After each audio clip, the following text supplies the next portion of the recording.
తీసుకెళ్ళి ఏం చేస్తాడంటే నెబుకద్నెజరు ఆ బబులోను రాజ్యానికి తీసుకెళ్ళి వాళ్ళ భాష నేర్పించి అడ్మినిస్ట్రేషన్కి సంబంధించినటువంటి విషయాలు మొత్తానికి కూడా ఒక తర్ఫీదు ఇస్తాడు.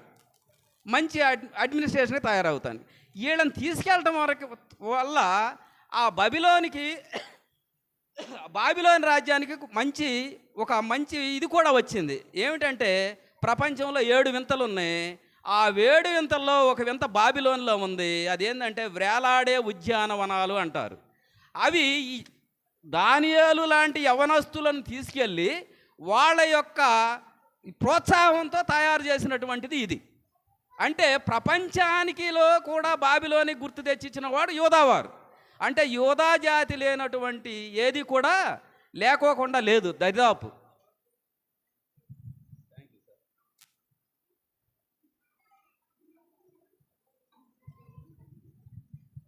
మరి అప్పుడు తీసుకెళ్ళిన తర్వాత అక్కడ ఒక సిచ్యువేషన్ జరిగిద్ది. వీళ్ళందరికీ రాజు ఏదైతే భోజనం చేస్తాడో పానం చేస్తాడో అవి మొత్తం ఇవ్వబడుతుంది. అప్పుడు కొంతమంది వ్యక్తులే దాన్ని తీసుకోరు. ఎవరు? దానియేలుతో పాటు అతని యొక్క 3 స్నేహితులు ఉన్నారు. వీళ్ళు దాన్ని తిరస్కరిస్తారు. ఎందుకు తిరస్కరిస్తారంటే దానికి రకరకాల కారణాలు ఉన్నాయి. వాళ్ళ దేవతలకి దానియేలు అంటే నేను అర్థం చెప్పాలా. దానియేలు అంటే అర్థం ఏంటి అసలు? బహుప్రియుడు. ఇంకా అసలు అర్థం దేవుడే న్యాయము తీర్చును. దానియేలు అంటే అర్థం ఏంటంటే దేవుడే న్యాయము తీర్చును. అయితే ఇక్కడికి వచ్చిన తర్వాత వీళ్ళు అన్నపానాదులు వద్దు అని చెప్తారు. మాకు అక్కడ ఉన్నటువంటి ఆ మాంసాహారాలు కానీ ఆ రాజుగారు భుజించే పానం చేసేటటువంటి ఆ పానం కానీ వద్దంటారు. అయితే ఇప్పుడు నేను 2 విషయాలు మీకు చెప్పదు. పానం చేసే విషయంలో, తినే విషయంలో మనం నోటిని గట్టము, తినే విషయంలో ఇచ్చేయము. పానం చేసే విషయం అంటే తాగకూడని తాగుతున్నాం, తినే విషయంలో తినకూడని తింటున్నాం. ఏంటండి అవి అంటే దయచేసి ఎవరు నన్ను అన్నిగా భావించవద్దు. అన్యదా ఆ పనికిరానటువంటి పంది కూడా తిందు. ఆ కైనీ ప్యాకెట్ మీరు దయచేసి ఎప్పుడన్నా పడేది చూడండి. నా మాటిని పంది ముందు పడేయండి, అది దూరంగా వెళ్ళిపోద్ది. పంది వేరేది తింటుంది, మనం విసర్జించింది కానీ ఇది తిందో. మనవాళ్ళు మాత్రం దాన్ని బహుప్రియంగా తిని, అంటే మగోళ్లే కాదమ్మా ఆడవాళ్ళు కూడా చాలా జాగ్రత్తగా దాసేవాళ్ళు ఉన్నారు. దైవ సన్నిధిలోకి వచ్చేవాళ్ళు కూడా దీన్ని చేసేటట్టు ఉన్నారు. దేవుడు దాన్ని ఒప్పుకోడు. దయచేసి చెప్తున్నా, అది మంచిది కాదు. ముందు ఈ దేహం ఏంటి? దేవాలయం. ఈ దేవాలయంలో పనికొచ్చే పాత్రలనే ఉంచాలా, పనికిరాని పాత్రలను పెట్టకూడదు. కాబట్టి ఆ పంది కూడా తినని దాన్ని మనం ఎందుకు తినాలా? పానం చేసే విషయం మంచివి ఉన్నాయి. కొబ్బరి నీళ్ళు ఇచ్చేవాడిని పనికిరాదు. ఒకవేళ ఇంకేదైనా మజ్జిగ ఇచ్చేవాడిని పనికిరాదు. ఆ పనికిరానటువంటి దాన్ని మీరు ఎప్పుడన్నా అప్పుడప్పుడు పెడుతున్నారు. మనాడు మందు అమ్మేవాడి ఇల్లు చూడండి, మందు తాగేవాడి ఇల్లు చూడండి పెడుతున్నారు ఈ మధ్య. మరి మీరు చూస్తున్నారో లేదో, మందు అమ్మేవాడిది మహా కోటలాగా ఉంటుంది, మందు తాగేవాడికి గుడిసెలాగా కూడా ఉండదు. ఎందుకంటే ఆ గుడిసె కూడా ఉండదు వీడికి. ఎందుకు దాన్ని ఇష్టపడుతున్నారో నాకు అర్థం కావట్లేదు. దయచేసి మీరు ఎవరో కూడా, ముఖ్యంగా చిన్న బిడ్డలు, యవనస్తులు, దీన్ని చాలా జాగ్రత్తగా, ఈ మధ్యకాలంలో బాగా ఇబ్బంది పడి కుటుంబాలు చెడిపోతున్నాయి. ఏంటంటే ఇదే కారణం. ఈ తినకూడని తినటం, రాజు తినేటటువంటిది, రాజు తాగేటటువంటిది వద్దన్నటువంటి వాడు. అందుకే నేను పాపినని గుర్తించబడిన అన్నాడు దానియేలు. పాపినని ఎందుకు గుర్తించబడ్డానంటే అది చేస్తే నేను పాపినది, కానీ గుర్తించబడ్డాను నేను అటు జోలికి వెళ్ళను, నా మిత్రులు కూడా వెళ్ళరు. అయితే అక్కడ ఇంకొక సన్నివేశం జరిగిద్ది. నెబుకద్నెజరు కలగంటాడు. ఆ కళ చాలా భయంకరంగా ఉంటుంది. 4 రూపాయలు ఉంటుంది. అది పైనేమో శిరస్సు బంగారం ఉంటుంది, తర్వాత రాగి ఉంటుంది, ఇత్తడి ఉంటుంది, ఇనుము, వెండి, ఇవన్నీ ఉంటాయి. ఆ 4 కూడా 4 రాజ్యాలకు గుర్తు. ఇక్కడ దానియేలు గ్రంథంలో మొత్తం 12లో 1 నుంచి 6 వచనాలకు ఒక విధంగా ఉంటే 7 నుంచి 12 వరకు కూడా ప్రవచనం ఉంటుంది. ఇది ఈ దానియేలు గ్రంథాన్ని హిస్టారికల్గా వాడవచ్చు, ప్రాక్టికల్గా కూడా వాడవచ్చు.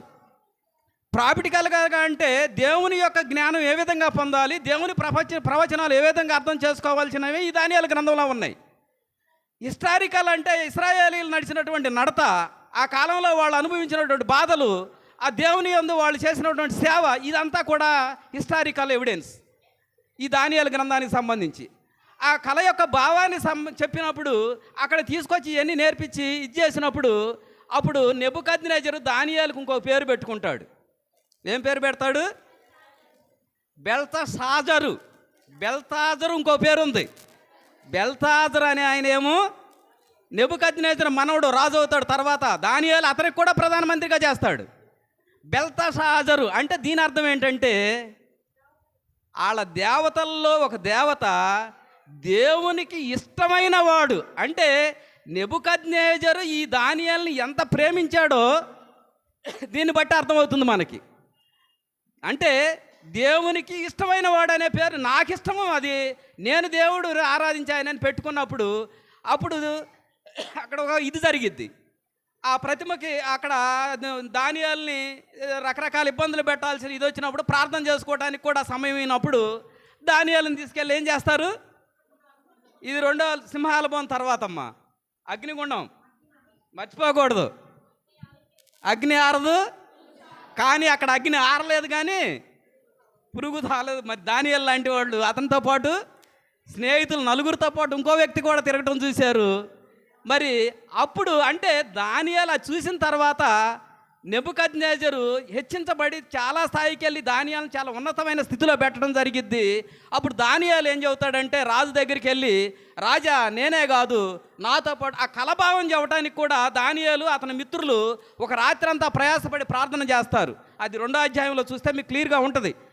అంటే నేను వరుసన వెళ్ళిపోతాను, నాకు ఇంక 2-3 నిమిషాల టైం ఉంది కాబట్టి అక్కడ ఆ విషయం చెప్పినప్పుడు మంచి స్థాయిలో ఇచ్చినప్పుడు వాళ్ళని కూడా ప్రధానమంత్రులుగా బాబిలోన్లో ఒక ఉన్నత స్థాయిలో నియమించడం జరిగిద్ది. ఆ తర్వాత నెబుకద్నెజరు ఉన్నతమైన స్థితికి వచ్చిన తర్వాత దేవుణ్ణి మర్చిపోయి తన ఉన్నతమైన స్థాయికి తానే కారకుడని రకరకాల ఇది చేసినప్పుడు నెబుకద్నెజరు ఏమవుతాడు? అడవి జంతువులాగా మారిపోయి ఇదైపోయినప్పుడు ఆ తర్వాత మళ్ళీ దేవుణ్ణి ఎరిగి దేవుని సన్నిధానికి వచ్చినప్పుడు అతను మళ్ళీ మారు మనసు పొందినప్పుడు ఇదవుతాడు. అప్పుడు ఎవరి వల్ల జరిగిందంటే ఇదంతా దానియేలు ద్వారానే. అంటే పాపినని గుర్తింపజేసినటువంటి వ్యక్తి దేవుడు ఏ విధంగా అయితే దానియేలుని ఎన్నుకున్నాడో నిన్ను నన్ను కూడా ఈరోజు ఏం చేస్తున్నాడంటే దేవుడు ఎన్నుకుంటున్నాడు. నువ్వు ఒక వాక్యం చదవచ్చు, ఒక మాట చెప్పవచ్చు. చాలామంది దేవుని బిడ్డలు బైబిల్ మొత్తం చూడకుండా చెప్పగలరు. ఇక్కడికి వచ్చి వాక్యం చెప్పమంటే కొంతమంది పోట్లాడాలా పేర్లు తీపించుకుంటున్నారు. కానీ అది మంచి పద్ధతి కాదు. దేవుడు నీకు ఒక అవకాశం ఇచ్చాడు, దాన్ని వినియోగించుకోండి. చెప్పగలిగినంత వరకు చెప్పండి. ఈడకొస్తే ఫస్ట్లో నేను మీకన్నా ఇది, మరి ఈడకొస్తే పాస్టర్ గారిని మిమ్మల్ని బతిమలాడాల్సింది, ఒక 2 నిమిషాలు ఉండండి అమ్మానని. దేవుడు దాన్ని పొడిగిస్తాడు. కాబట్టి మీకు ఇంకొక విషయం చెబుతా. మనకి రష్యా అధ్యక్షుడు లెనిన్ మొట్టమొదట ఆయన మాట్లాడటానికి భయపడేవాడంట, మాట్లాడటం కూడా ఇబ్బంది అంట. అయితే ఆయన ఏ విధంగా ప్రాక్టీస్ చేశాడంటే రాత్రిపూట గోధుమ చాలల్లోకి వెళ్ళి నిలబడి ప్రసంగం చెప్పుకునేవాడంట. గోధుమ కంకులు ఊగుతున్నప్పుడు చప్పట్లు ఆయనే కొట్టుకుని, ఆహా నన్ను ప్రజలు ఎంత ఆనందించి నా ప్రసంగాన్ని ఎంతగా వింటున్నారని ప్రపంచంలో ఒక ఉన్నతమైన వ్యక్తిగా ఎదిగి రాజ్యము విఫలమైన పుస్తకాన్ని కూడా రాస్తాడు ఆయన. అంటే నన్ను దేవుడు ఎవరిని ఎన్నుకుంటున్నాడు? ఎవరిని ఎన్నుకుంటున్నారు? దీనులను ఎన్నుకుంటున్నాడు. పనికి మాలిన వాళ్ళని ఎన్నుకుంటాడు. నాకేమి రాదు, నేను అది కాదు మనకు కావాల్సింది. అయితే చూసే విషయాల్లో 2-3 విషయాలు చెప్పి నేను ముగించేస్తాను. రీసెంట్గా 2005వ సంవత్సరం స్టార్ట్ అవ్వగానే జనవరిలో మొట్టమొదట మనకి ఒక ఉన్నతమైనటువంటి దేశం, ప్రపంచంలో అగ్రరాజ్యం, అక్కడ ఒక గొప్ప ఘోరం జరిగింది. మీకు తెలిసే ఉంటుంది. కాలిఫోర్నియా రాష్ట్రంలో లాస్ ఏంజల్స్ అనే పట్టణం, అది చాలా గొప్ప పట్టణం, ప్రపంచంలో అంత స్థితిలో ఉన్న పట్టణం. అంటే దేవుడు ఆ విధంగా ఆశీర్వదించాడు ఆ పట్టణాన్ని. అయితే ప్రతి సంవత్సరం జనవరి 3వ తారీఖున ఒక గోల్డెన్ గ్లోబ్ అనేటువంటి సినీ తారల యొక్క అంటే ఆస్కార్ అవార్డులన్నీ కూడా ఆడే జరుగుతాయి. ఆ జరుగుతున్నటువంటి సమయంలో అక్కడ ప్రపంచంలో ఉన్నటువంటి ఉన్నత భవనాలు కానీ, కారులు కానీ, రిచెస్ట్ పీపుల్ కానీ, అందమైన వారు కానీ ఇంకెక్కడా లేరు. అంత ఇది ఇచ్చినప్పుడు అక్కడ ఆ గోల్డెన్ గ్లోబ్ అని జరిగేటప్పుడు వాళ్ళు మాట్లాడే విధానంలో ఆళ్ళల్లో అందరికి మార్కులు ఇచ్చుకుంటూ వచ్చారు. పాస్టర్ గారికి, మాస్టర్ గారికి, వీళ్ళందరికి వరుసనే మార్కులు ఇచ్చారు. దేవుడికి కూడా మార్కులు ఇచ్చారు. ఆఖరి కాళ్ళు ఏం చేశారు? దేవుడికి కూడా మార్కులు ఇచ్చారు. పాస్టర్ గారికి ఇచ్చారు, మాస్టర్ గారికి ఇచ్చారు. దేవుడికి ఏమి ఇచ్చారంటే 0 ఇచ్చారు. అంటే దేవుడు మార్కులు వేయడానికి పనికిరాడంట. 3వ తారీఖుని జరిగింది బిడ్డలారా. 5వ తారీఖుని ఘోర విపత్తు జరిగింది. ప్రపంచం మొత్తం కనులెత్తి ఆ ప్రదేశాన్ని చూసే విధంగా చేసింది. ప్రపంచంలో అగ్రరాజ్యం, ప్రపంచంలో ఉన్న టెక్నాలజీ మరి ఎక్కడా లేదు. అంత ఉన్నతమైనటువంటి ఆస్తులు కానీ కార్లు కానీ ఎక్కడా లేవు. కానీ టెక్నాలజీ కానీ ఏది కానీ దాన్ని ఆర్పే శక్తి ఎవరికీ లేదు. అదేవిధంగా కాలి మసి బూడిదైపోయింది. ఎందుకని? దేవుడిని 0 అంటే మోసపోకుడి దేవుడు ఎక్కిరించబడ్డు. ఏమి ఎత్తుతావో దేవుడు 0 కాడు. కాబట్టి 0 కాదు, దేవుడు హీరో. అది గుర్తుపెట్టుకోవాలి. మనం కూడా బిడ్డలను, తల్లిదండ్రులను మన హీరోలుగా చూసుకోవాలి, ఎవరో కాదు.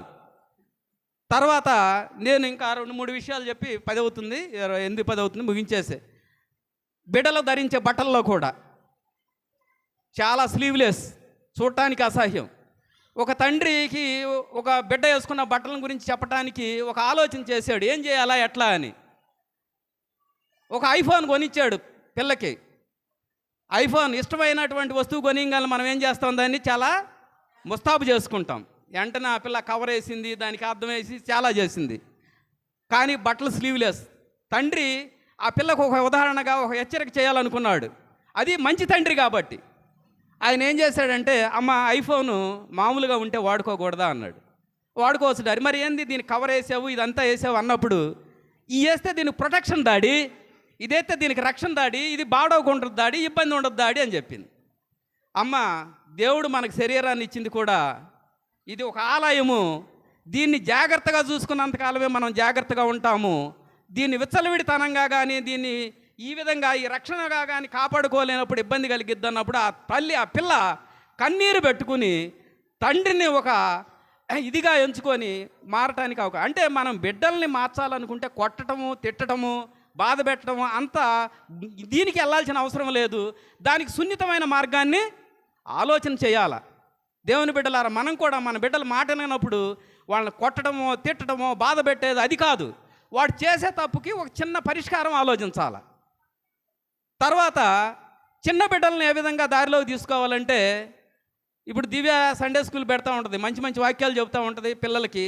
అట్లాగే వాక్యం బాగా చెప్పింది, మీ రహస్యములందు చేసే పాపలను కూడా దేవుడు చూస్తాడనేది మంచి వాక్యం నేర్పించింది. మరి నాలాంటి టీచర్ ఏం చేశాడంటే, ఈయన టెస్ట్ చేద్దామని ఒక 2 అరటిపళ్ళు ఇచ్చి, అరే ఈ తీసుకెళ్ళి ఎవరు చూడకుండా తినాలరా మీరని చెప్పాడు. ఆ అరటిపళ్ళు తీసుకెళ్ళారు, అందరు తిన్నారు, ఒకళ్ళు మాత్రం తీసుకొని వచ్చేసాడు. ఏంట్రా నువ్వు తీసుకొచ్చావు, మరి అందరు తినేశారంటే, సార్ అందరూ ఎవరు చూడకుండా తినొచ్చు కానీ ఒక ఆయన మాత్రం చూస్తున్నాడని నేను చెప్పాడు. ఎవరు? దేవుడు చూస్తున్నాడు. ఎట్లా తెలుసునంటే, నాకు నా టీచర్ నేర్పిందండి, నీవు నీ రహస్యమందు చూస్తున్నటువంటి పాపాన్ని దేవుడు ఎరుగుతాడు, కాబట్టి నీవు రహస్యమందు ఏమి చేయలేవు, దేవునికి దూరంగా ఉండి ఏమి చేయలేవు అని చెప్పి అంటే ఇవి నేర్పించాలి మనం బిడ్డలకి. వీటి వల్ల మార్పు రావాలి. చిన్నతనం నుంచి బిడ్డలకు మార్పు తీసుకురావాలి. కాబట్టి ఈ విధమైన మార్పుకు ప్రయత్నం చేయండి. నేను దానియాలు కానీ 12 వరుసలో రావాలా, నాకు రోజు ఇచ్చే టైం ఉంటుంది అనుకున్నా. రోజు అందరూ 40 నిమిషాల దాకా మాట్లాడుతున్నారు. కాబట్టి నాకు 8-5 చెప్పారు పాస్టర్ గారు. ఆ తర్వాత ఆ రాజ్యము రావటం, అది చిన్న ఆ రాజ్యాలన్నీ కూడా ఒకదాన్ని ఒకటి విజ్జేసుకోవటం, ఒక చిన్న రాయి వచ్చి దాన్ని మొత్తాన్ని కొట్టేసి మొత్తం బూడిదైపోవటం. ఆ బూడిద అయినటువంటి కొట్టిన రాయే మన ప్రభు అయినటువంటి క్రీస్తు. రేపు అది 2వ రాకడలో క్రీస్తు ఏ విధంగా రాబోతున్నాడు అనే ప్రవచనం కూడా దానియేలు గ్రంథం కూడా తెలుపుతుంది. కాబట్టి దేవుని బిడ్డలారా, మరి ఈ దానియేలు గ్రంథం, మరి రేపు రూతు కూడా మంచి మంచి తీసుకుని మీరు చాలా ఇచ్చేస్తున్నారు. అయితే పెట్టిన తర్వాత వాటి క్లారిటీ కూడా మీరు కొంచెం ఇస్తే బాగుంటుంది. అది కూడా ఇవ్వండి. మొత్తాన్ని ఇచ్చేస్తే చాలా ఉపయోగకరంగా ఉంటుంది. చాలా మంచి పని. తర్వాత నేను ఆఖరికి నా ఇదిలో ఏంటంటే, మనం చాలా మంచి ప్రొటెక్షన్లో ఉన్నాం అనుకుంటున్నాం. ప్రస్తుతం చాలా దుర్దినాలు రాబోతున్నాయి. రీసెంట్గా తెలుగు ప్రాంతంలో ఆంధ్రప్రదేశ్లో ఒక జీవో రిలీజ్ చేసింది గవర్నమెంటు. మరి అది ఎంతమందికి తెలుసో తెలియదో కానీ దయచేసి నన్ను అన్నిదా ఎవరు భావించొద్దు. నేను ఎవరికి, ఏ మతానికి, ఎవరిని విమర్శించడానికి కానీ చూడాలి. మనకు జరుగుతున్నటువంటి అన్యాయాన్ని మాత్రం మనం ఏ విధంగా ఎదుర్కోవాలనే దానికోసం నేను సిద్ధపాటు కోసం దేవుడు ఏ విధంగా మన పసకాకు సిద్ధపాటు చేశాడో మనకు మనం ఏ విధంగా మరి సిద్ధపాటు అవ్వాలో దానికోసం చెప్తున్నాను. కాబట్టి ఆ జీవోలో ఏంటంటే పర్మిషన్ లేకోకుండా ఎన్ని చర్చీలు నిర్మించబడినాయి అంటే ఓ డేటా కలెక్షన్. అక్రమంగా ఏదన్నా గవర్నమెంట్ ప్రాంతాల్లోనో లేకపోతే గవర్నమెంట్ భూముల్లో నిర్మించబడిన వాటిని తీసుకుంటే బాధ లేదు, ఇబ్బంది లేదు. గవర్నమెంట్ ఆక్రమించుకోకూడదు, తప్పు. అది ప్రజలకు ఉపయోగపడేది, ప్రజలకు ఉపయోగపడేది. కానీ ఇక్కడ సొంత ప్రాంతంలో కూడా చర్చీలు ఎక్కడెక్కడ నిర్మించారో వాటికి అనుమతులు ఉన్నాయా లేవా, అది దేనికి దారి తీస్తుందో ఒకసారి ఆలోచించండి దైవజన్మ. అయితే వీటన్నిటికి పరిష్కారం నేను ముందు నుంచి చెప్తాను ఉంటా. మనం వాళ్ళ మీద వెళ్ళి పోట్లాడటమో తిట్లాడటమో ఇదంతా కాదు. మనకు మంచి ఆయుధం ఉంది, ప్రార్థన అనేది. ఆ ప్రార్థన కూడా వ్యక్తిగతంగాను, సమాజంగాను, సంఘంగాను అందరం కలిసి దాన్ని చేస్తే ఇటువంటి జీవాలు చాలా వచ్చినాయి. తమిళనాడులో జయలలిత చేసింది, మళ్ళీ వెనక్కి తీసుకుంది, ఆమె అంతటికి ఆమె తీసుకుంది. ఎస్తేరు దినాల్లో మనకు గుర్తున్నాయి. ఎవరైతే ఉరికమ్మమ్మే ఇచ్చాడో అతనే ఉరికమ్మమ్మే ఎక్కుబడి. ఇది ఒక విధంగా పతనానికి దారి తీసేటటువంటి విధానం. కాబట్టి నాశనానికి ముందు, గర్వానికి ముందు నాశనం ఉంటుంది. కాబట్టి మనం ఏం చేయాలంటే, అది వాళ్ళు ఏదో చేస్తున్నారు కాబట్టి దానికి మనం మన పద్ధతిలో ప్రతి ఒక్కళ్ళు కూడా బిడ్డల్ని సాధ్యమంత ఇదిగా తయారు చేయండి. 10వ తరగతి పరీక్షలు రేపు 17 నుంచి. ఇవి చాలా ఇంపార్టెంట్ మనకి. ఇంటర్మీడియట్ అయిపోయిన ఏదో చదువుతున్నారు, ఏదో వస్తున్నారు. చదువు చాలా అవసరము. త్రాగుడు, ఆ తిండి అనేవి మాత్రం చాలా దుర్విధాల జీవితాలను నాశనం చేస్తున్నాయి. చాలామంది చిన్న బిడ్డలు చిన్న వయసులోనే మరణాన్ని సవి చూడవలసినటువంటి పరిస్థితి వస్తుంది. చాలామంది వితంతువులుగా మిగిలిపోతున్నారు. తల్లి లేని వాళ్ళుగా, తండ్రి లేని వాళ్ళుగా, దిక్కు లేని వాళ్ళుగా, అనాథులుగా. మన బిడ్డలను అనాథులుగా చేసుకునే పరిస్థితి తెచ్చుకోవద్దు. మనకు అనవసరమైన పరిస్థితుల జోలికి వెళ్ళొద్దు. తినగోడిని వదిలేద్దాం, త్రాగోడిని వదిలేద్దాం, చేయగోడిని వదిలేద్దాం. పాపినని గుర్తించి దానియేలు బెల్షాజరుని, నెబుకద్నెజరుని మార్చాడు. తర్వాత దర్యావేషుని మార్చాడు.